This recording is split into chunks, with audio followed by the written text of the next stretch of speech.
Programang ito ay rated SPG, striktong patnubay at gabay ng magulang ang kailangan.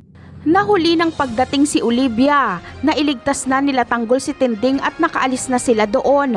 Ang nadatnan na lang ni Olivia ay ang mga bangkay ng mga tauhan ni Pilar at ang bangkay mismo ni Pilar. Kaya labis ang paghinagpis ni Olivia. Galit na galit siya kay Ramon at Tanggol dahil sa pagpatay umano nito kay Pilar. Pero ang totoong nakapaslang kay Pilar ay si Marites. Kaya labis na manggagalaiti si Olivia kay Marites kapag malaman niya ito. Kinabukasan ay araw na nga ng botohan. Muling nagkaharap at nagkainitan si Tanggol at Rigor.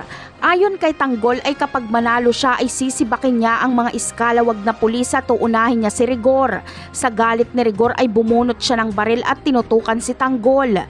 Ayon sa kanya ay ngayon pa lang ay papatay niya na si Tanggol. Pero naduwag si Rigor noong hinamon siya ni Tanggol na iputok nito ang kanyang baril.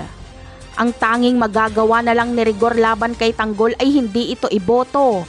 Pero kung hindi iboboto ni Rigor si Tanggol ay mananalo naman si Miguelito na siyang pumatay kay David.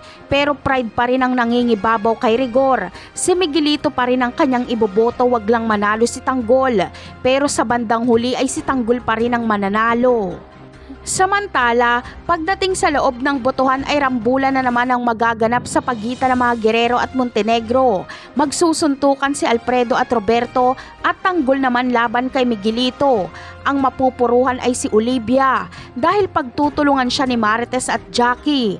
Para kay Jackie ay tama lang ang sinapit ni Olivia. Ibinunyag ba naman ni Olivia sa harap ng media na anak ni Jackie at Don Gustavo si Miguelito?